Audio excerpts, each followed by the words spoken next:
today's show.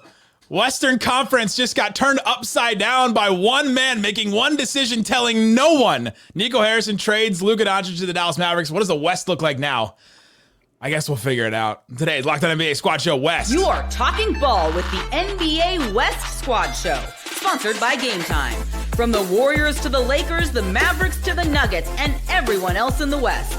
The local experts of the Locked On Podcast Network bring you all the scoops, breakdowns, and the most comprehensive look at the Western Conference. Trash talk and big takes included.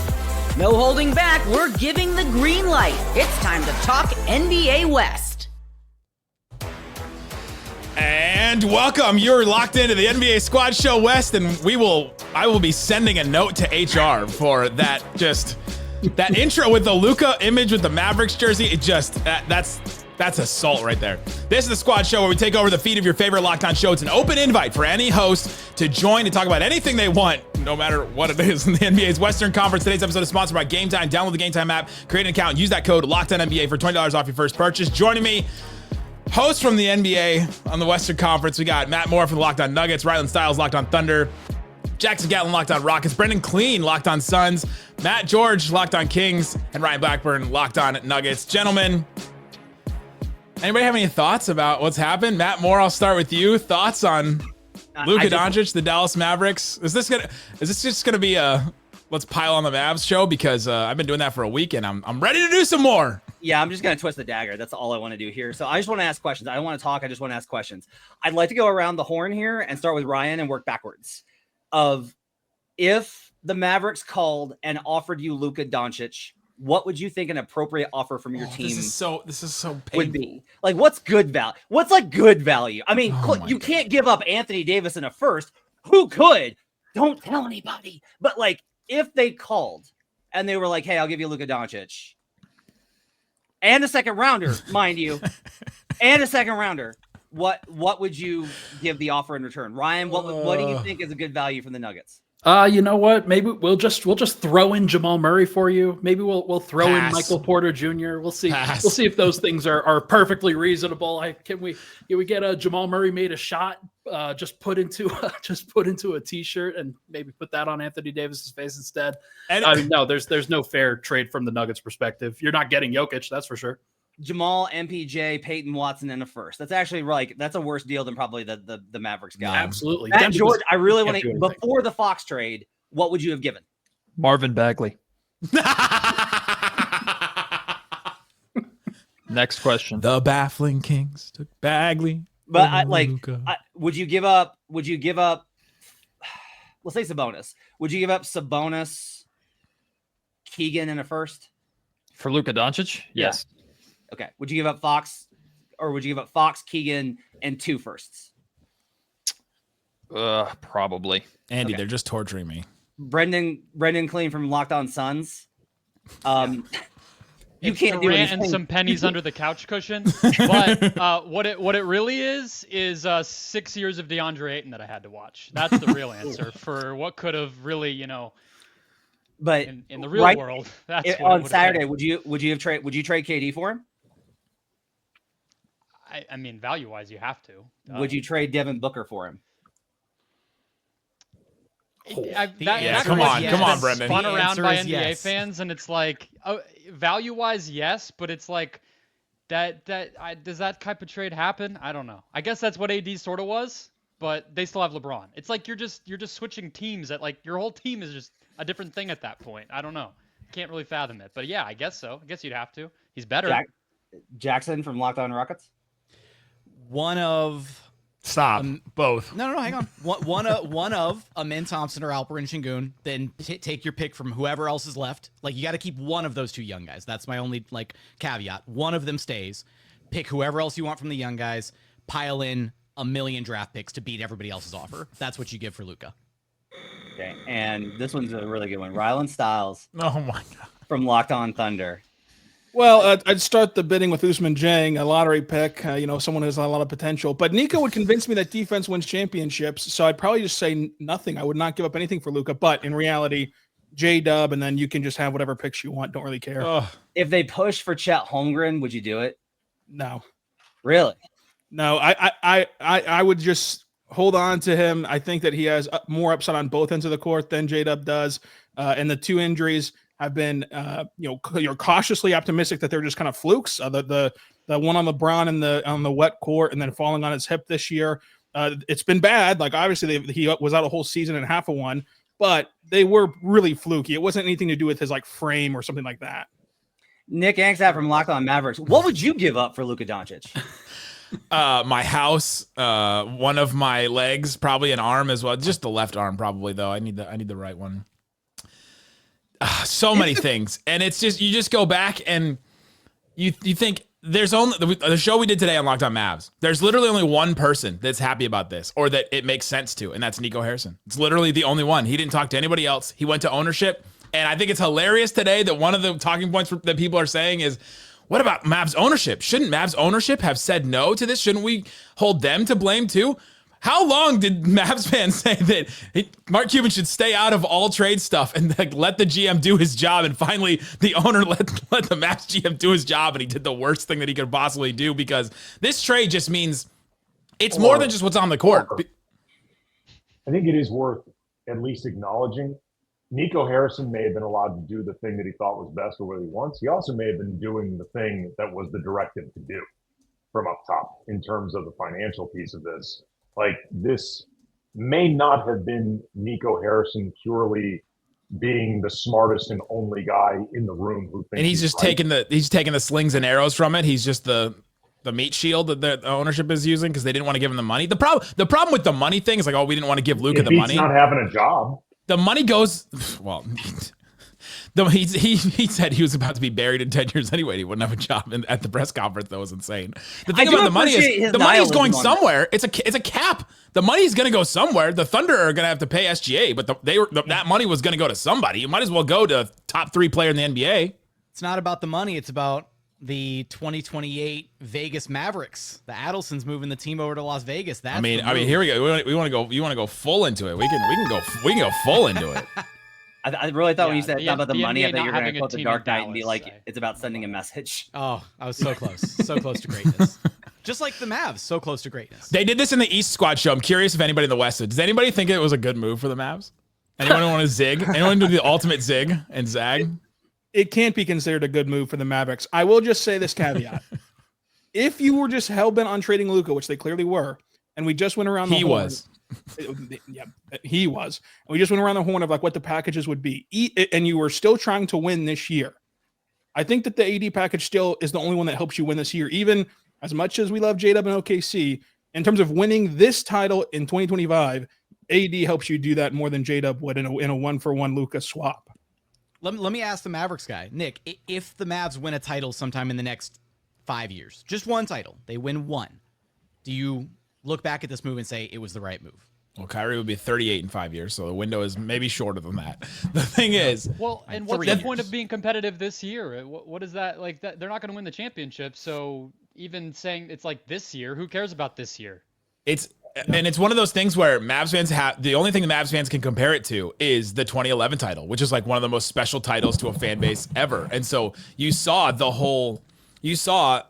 Dirk make his whole redemption tour and all that and made that run. And you had Luka, who now is out, or Luka was out of the playoffs a couple years ago, then made back to the finals. And you're like, all right, now we're going to see Luka make that same kind of run. And now you got your heart completely ripped out because the guy that you've attached yourself to, you've defended, you've loved, you thought if you ever think about the Dallas Mavericks as a Mavs fan, you think about Luka first. And now he's just gone. And it just is, it just ripped the heart out of so many people. I mean, did you guys see the stage at the American Airlines Center where there was a coffin literally brought in? There's a shrine to Luka Doncic. I think one title would make it worth it for Nico Harrison. I still think Nico Harrison's title and what he's going to be known for the rest of his life is the GM that traded Luka Doncic. Even if they win a title, he will be first. His Wikipedia page will say the GM that traded Luka Doncic. Also, the Mavs won the 2020 whatever title. I mean, I think it's also reflective of where we're at with fandom.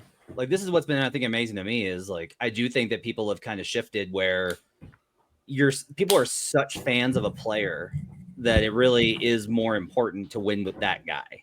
Like, this isn't even Dirk level. Like, I honestly think this is beyond Dirk level, which is crazy because Dirk was honestly just like Dirk took his job seriously. He did. Yeah, Dirk hit a point where he and Nash learned together that you got to take care of your body and all that. And Luka never hit that point at this, or hasn't hit that point at this point. And that's the biggest reason that Nico Harrison said that he wanted to trade Luka, which to me is still a couple days later not good enough. That's not a good enough reason to trade Luka Doncic. But coming up, let's talk about how this changes the Western Conference. Who is affected the most by this besides the Dallas Mavericks? We'll talk about that and more coming up. Today's episode of Locked On NBA Squad Show, oh my God, is brought to you by BetterHelp. Go check out BetterHelp if you have some things in your life that you need to talk about, some anxiety, some things that you need to work through. Maybe you've experienced a loss in your life recently. Maybe your life has changed because of a move or some kind of specific thing that has left your life in some way.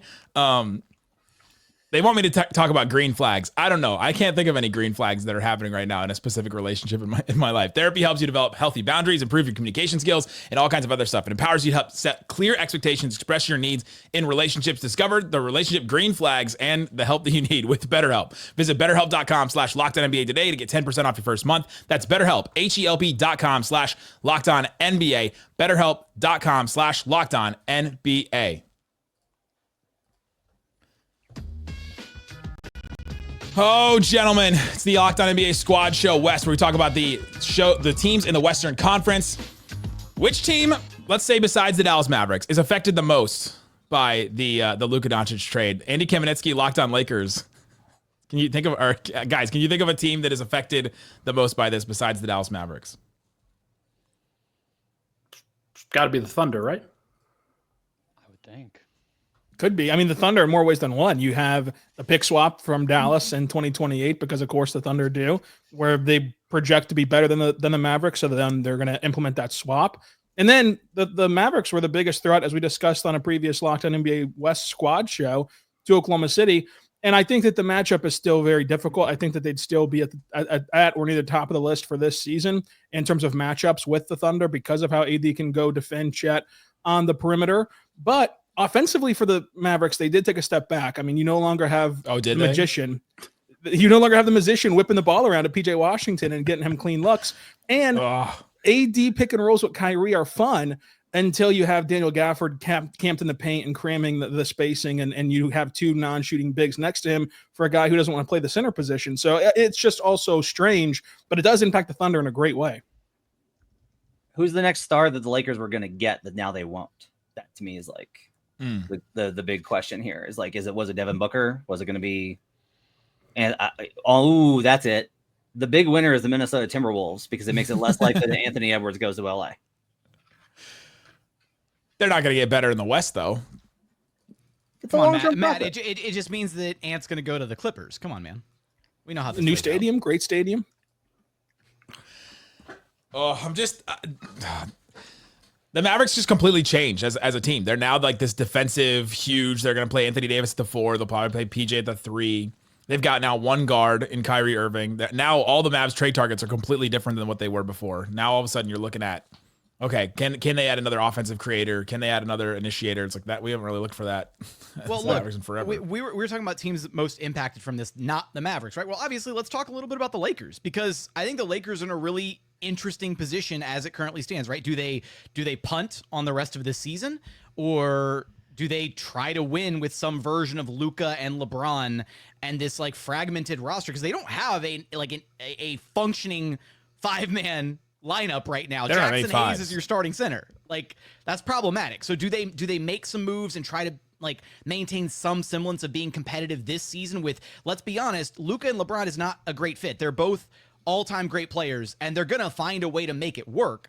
But if you're trying to put Luka and LeBron on the floor together, that defense is going to be abysmal. And then offensively, you're not getting the best version of either of those two guys since they're elite when they have the ball in their hands. Yes, LeBron can play off of Luka a little bit. Yes, Luka can try to play off of LeBron a little bit, but you're only going to get like 80 or 85% of the max like potential of those two guys playing in that sort of a dynamic.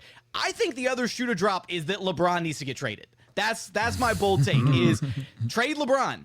Figure out what you need. Like anything could happen now. Luka's been traded. Anything could happen. Look, he's got the no trade clause, but I think you got to figure that out and jumpstart the Luka era of Lakers basketball. Is this a win now season for the Lakers, or are they resetting? Where do you stand on? Ask me on Thursday. I mean, the truth is I can't answer the question until after the trade deadline to know truly how much of this is prioritizing this season versus clearly the big picture is the number one goal. I mean, obviously the Lakers between now and say 2035, that is the ultimate priority. But depending on what moves are made over the next 72 hours, the Lakers could be, if nothing else, a team that can go a couple rounds in the playoffs and hope that maybe some things break their way, which is essentially what their ceiling was pre-Luka trade anyway. As for the idea of need to trade LeBron, unless you're going to make things exceptionally uncomfortable over the next 72 hours to make LeBron ask for a no-trade clause, which you never know how someone reacts, but I'm not sure that's exactly the introduction that I want with Luka, trying to convince him to sign an extension. Watch the way we ran out possible GOAT of NBA history. Watch the way we kicked his ass on the way. That's a bad way to get Luka. Is that a bad thing? Is to like on the way out, just like pile on the guy that you traded without telling him? That's bad? I wouldn't think that would be the angle. I would think you sit down and have the discussion with LeBron. Do you want to stay in LA and do you want to try to play alongside? I think they already have. I mean, according to multiple reports, LeBron's good with this. Otherwise, he would have said, "Find me a new home in 72 hours." Yeah, and if you trade him, he's like the one guy who actually would just bolt. He's not going to let a trade dictate his goodbye to the NBA, right? So I don't even know what a trade would look like. The Warriors are so obvious because they've been linked before, but you're not going to open that up and send LeBron to some random place, even if you didn't have the no trade clause. Right, he'll exactly. Just literally leave.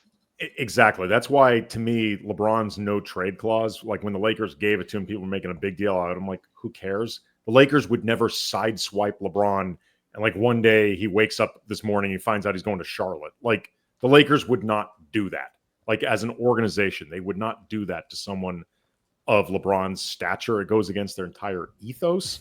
Plus, trading LeBron, what team has $50 million worth of parts that are expendable enough that you would trade them for LeBron, but also leaves you enough that LeBron would want to play for that team and would make it worth it for the Lakers? Like, good luck finding that. Until the very end. I didn't tee this up properly. It's a Warriors trade or bust. Like, that's it, right? They've been linked before. You saw how happy LeBron was playing with Steph Curry in the Olympics. Like, that would be his, I can't say his, like, one last rodeo or whatever, because it would be this year and next year competing for a title with Steph, with Dre, with whatever, pieces are left after a trade like that. But the Warriors have enough young parts, have enough aggregatable salary, and have some future draft capital that they can throw in that it kind of allows you to jumpstart the beginning of the Luka era. You punt on this season, but it puts you up. It puts you in a position for better long-term success. And here's the big downside to the LeBron James situation. If next season is his final year, right, in the NBA, if that's going to be his farewell tour, how competitive are you really going to be in a farewell tour with LeBron James, where he wants all the glitz and glamour and focus on him during a goodbye tour for the entire 82-game season, right? He's not going to be focused and committed towards winning a title during his farewell tour. That's not. You don't think LeBron would want his final season to be with a championship? Could like be. As far as the storybook endings go. I'm just trying to be realistic about it. That's all. But why wouldn't he want that? Like this isn't Kobe's farewell tour where Kobe was a shell of himself physically. Like LeBron may not be peak LeBron anymore, but he's still a pretty good player, and he's still playing where he's at a level that you could at the very least think about winning a championship with. Like, the idea that they are mutually exclusive doesn't make sense to me. I don't watch them every night, but like the finals we just saw last year, if it's Boston again, him and Luka on the court together, like, is that really like a a rubric to beat the most it's a physical, Swiss cheese defense is what it is. swarming I mean, teams it in the NBA depends. anymore? Like, I can make those jokes now. Yeah. Is Jackson Hayes my starting center, or is it somebody else? You know, like, again, even if you're Luka took Dwight Powell to the Western Conference Finals 3 years ago. I'm familiar, Nick. I'm really not trying to punt. I'm not trying to sidestep this. I mean, but really the answer is I don't know, because by all accounts, the Lakers are trying to do more. And if the roster is different in 72 hours, the answer may be different. Yeah, for sure. Coming up, Matt George has been biding his time, hanging out here, just chilling. They made a move. They sent De'Aaron Fox to the San Antonio Spurs. What do we think about that move in the Western Conference? How does it shape things? Talk about that and more coming up. Today's episode of Locked On NBA Squad Show West is brought to you by FanDuel. FanDuel Sportsbook has all kinds of props and odds, things that you can use to get in on the action. I don't think that they had odds for a Luka Doncic trade, because I think they would laugh at you if that, just like Rob Pelinka laughed at Nico Harrison for that trade. But we do have the Western Conference odds right now. We've got the Thunder still plus 105 to come out of the West. We've got the Nuggets plus 600 to come out of the West. Lakers are now plus 850. Grizzlies plus 1,000, Clippers plus 1,600, Rockets plus 1,700, and the Mavericks plus 1,900. The Clippers over the Rockets in odds is interesting. All kinds of stuff you can check out at FanDuel. Right now, if you put down $5, you get $200 in bonus bets if that bet wins. So go check it out, FanDuel.com, official partner of Super Bowl 59. Thanks for hanging out with us on Locked On NBA Squad Show West. We've got your favorite hosts from the Locked On NBA teams all over the place. We've got a great show for all of them 5 days a week. And if you're a fan of the Dallas Mavericks, still multiple episodes a day for the next foreseeable future through the trade deadline. Matt George, the Kings traded De'Aaron Fox. It finally happened. You'd been sitting and waiting for it for a long time. What's the response from the Kings on trading De'Aaron Fox? And then we'll get into the Spurs part. Well, if you're wondering about my physical and emotional state, I'm eating Valentine's Day chalk hearts. So that should tell you everything you need to know about the state of my health or how much I care about my body at the moment. The Sacramento Kings traded their franchise player. If you are familiar with the Sacramento Kings, it's not too often that they get a franchise player. In reality, is the trade horrible? No. A lot of people want to say the Sacramento Kings got fleeced. I think the San Antonio Spurs made out like freaking bandits in the deal, but the Kings still did manage to get Zach LaVine, who is definitely a downgrade, but offensively is more efficient of a scorer than De'Aaron Fox is. He's not even close to the defender that De'Aaron Fox is. But the reality, guys, is I've been trying to follow and chase down all of the rumors and all the speculation over the last week and some change. And there was a lot of it. This trade was close a couple of times, and then quieted down, and then was close, and then quieted down. It was because the Spurs were essentially playing hardball with what they were willing to offer. The Sacramento Kings were looking elsewhere to try and get some win now talent, because only the Kings can look to trade their franchise player and still try and win basketball games right away. And that's where Zach LaVine came into play. You're hearing rumors of Kevin Durant is suddenly available. I know the Sacramento Kings checked in on that. Not that there was any realistic possibility, but the Kings were trying to do their due diligence. The reality is the Kings still know this roster needs work, especially defensively. That hasn't changed at all. So I expect still more between now and February 6th trade deadline. But hey, we'll see. The Kings are known for dragging their feet on trades and being close, but no cigar. Here we are. Brendan Clean, Locked On Suns. Any interest? Any interest in who are we talking about? Matt, you brought up the Suns. No, it was the Kings were involving the Suns in conversations when talking about a De'Aaron Fox trade. Now that Fox is traded, LaVine is gone. That was a potential Suns backup plan with Beal. De'Aaron Fox is clearly not on the market anymore. I was really liking the LeBron idea. That was nice. I was into that from a Suns standpoint until Andy said it had to be a package that the Lakers would like, which, that whole part of it. The other team having to say yes, I kind of forgot about. So Beal for LeBron, not quite going to happen. We're running out of options here in Phoenix unless Jimmy Butler gets his way. Anybody feel like this is a good move for the Kings, or at least they did well enough in this move?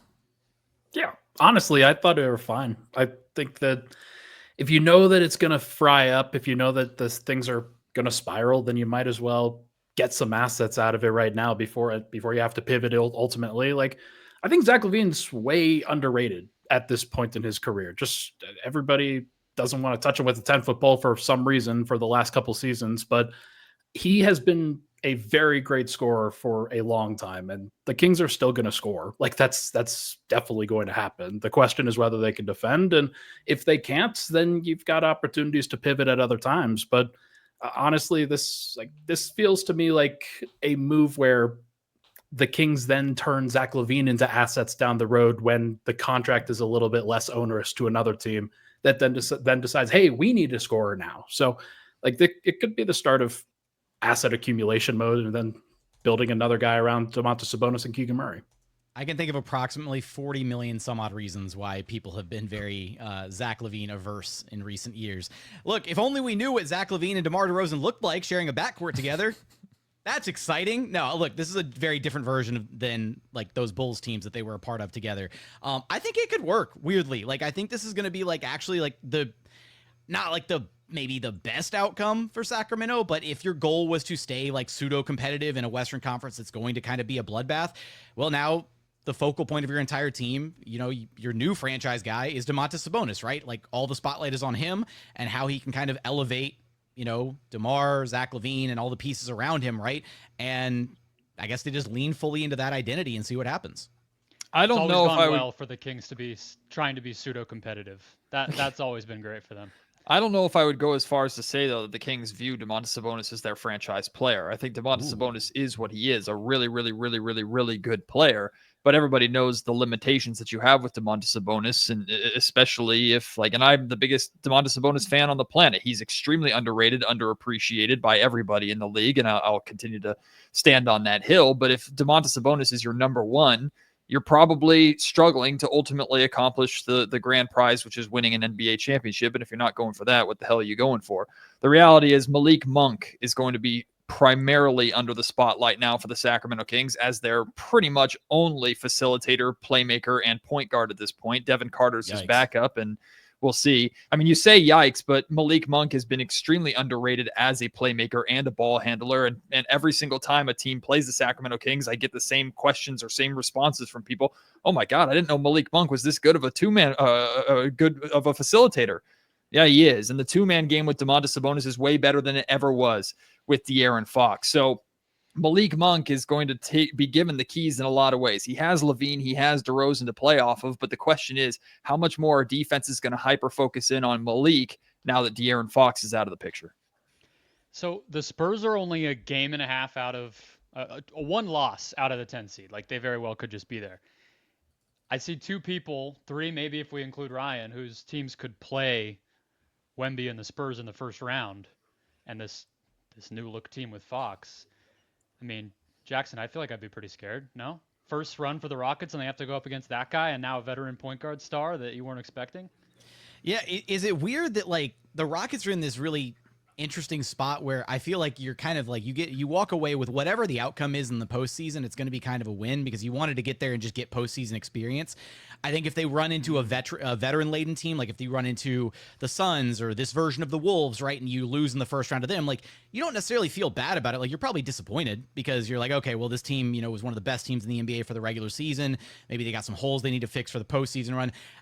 That would be maybe the one outcome where if you run into a San Antonio Spurs team that like won through the play-in bracket, they finish, you know, and you line up like 2-7 in the West or whatever, and then it's two teams with zero playoff experience or very little playoff experience between the two of them outside of like the couple veteran pieces here and there, and then you get like the Spurs get the better of you, that I think would be a really disappointing end to the Rockets season. It's one thing if you lose to a veteran team in the first round of the playoffs. It'd be a completely different thing if you lost to another young team on the upswing. That would suck. How dare you disrespect Harrison Barnes that way? Yeah, that's Harrison Barnes erasure right there. I will say like one more thing to add in, and I've been kind of torn to shreds in Sacramento for this comment. I believe the San Antonio Spurs are a better team than the Sacramento Kings right now. And I believe it because they have the two biggest names. If you compare the two rosters, the two best players are in San Antonio. That two-man game, I think, is going to be electric because it's not the same kind of two-man game as you would have in Sacramento with Fox and Sabonis. The fact that Fox is a number two, I think, is perfect for him. It's fair to question whether he can be a number one. As a number two, it's perfection in San Antonio. Which he may not be yet. Is pick a number one in a playoff situation yet? True. But also, like the San Antonio Spurs got this job done, guys, the best they gave up was like Zach Collins and City Sissoko.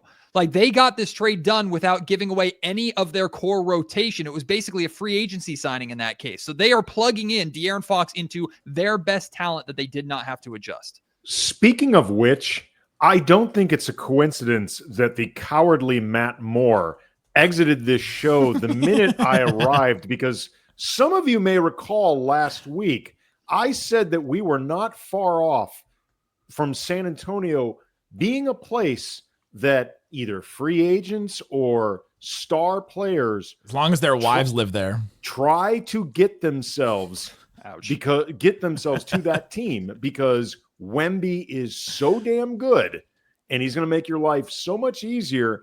And Matt Moore shook his head. Oh, I've been hearing that since Tim Duncan, blah, blah, blah. That is a good question. Dude is though, not right? Like, showing what his changed? face. Did they just draft so well with the Duncan era that they didn't even have to ever dip into that stuff, so it didn't matter? I mean, or is it just that difference there's so never much made a trade. disparity? The CBA Well, just, now makes players move in a way it didn't used to. I don't know. Well, it's also, we live in an Whoa, era the of Spurs landed LaMarcus Aldridge. How dare you? Come on. I remember. we I live in remember an era Adam of Levine. social media and, you know, player branding, and you don't need to be in LA or New York or Chicago or whatever to be seen. Like, it you also can be helps if the place you're seen. leaving is Sacramento, unfortunately. You know. Well, I mean, there are limits to my theory, but still. That was just unnecessary. I mean, we got just kick them while it's down. But I do think, though, that Fox going to San Antonio, beyond like what does this do for San Antonio as a team, I think it's notable in the sense that you may have seen a sea change in terms of, at minimum, San Antonio is that type of destination, but also you look at teams like OKC and some of these other small markets. If they've got the talent and they can make it worth your while, there may be stars who just say, look, I'm getting paid stupid money anyway. I have plenty of opportunities to brand as it is. I'm going to go where I can win.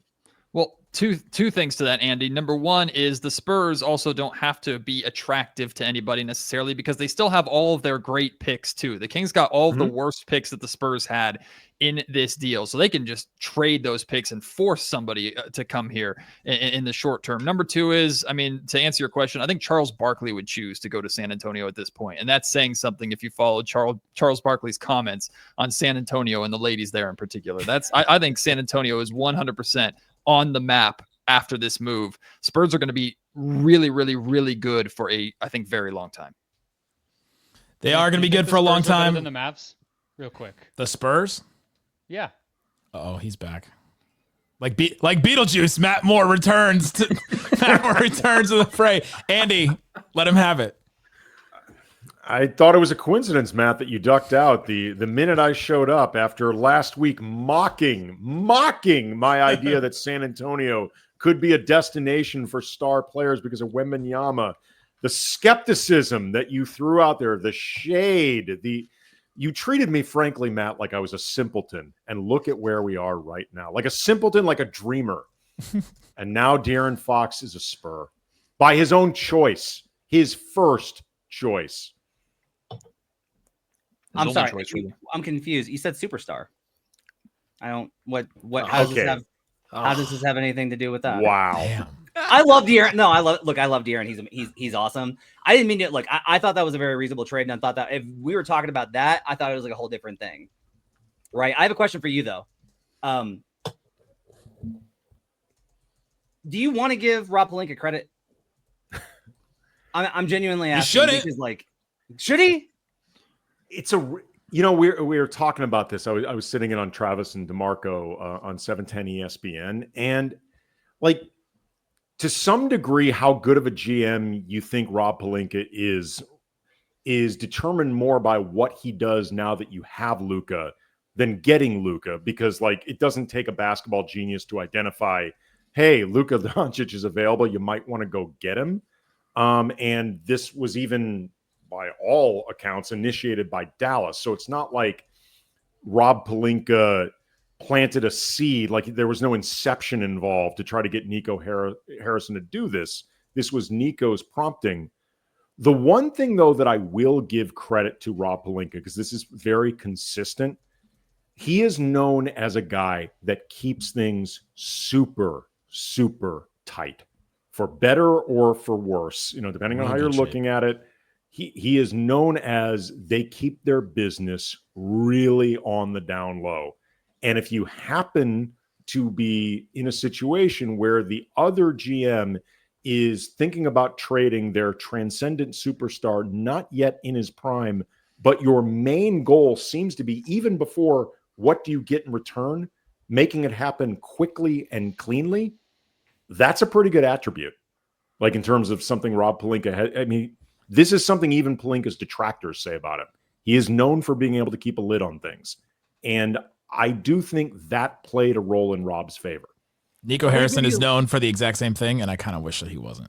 We're going to give you Luka. Don't tell anybody. Yeah, don't tell anybody. He literally told nobody. Matt George. But he sat on this for like a month. Like that it's not always easy to do, especially if it is if you're going to get a top 3 player in the NBA. Look, I can be quiet for a long time.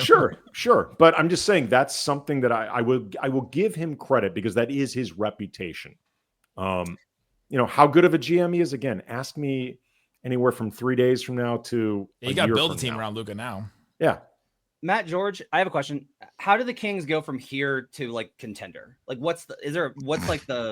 I'm serious, because like they have really good players, so it feels like maybe they could make steps up, right? I'm not being facetious here. I'm being genuine. Serious. Like, for you, what is the direction that the franchise should take here?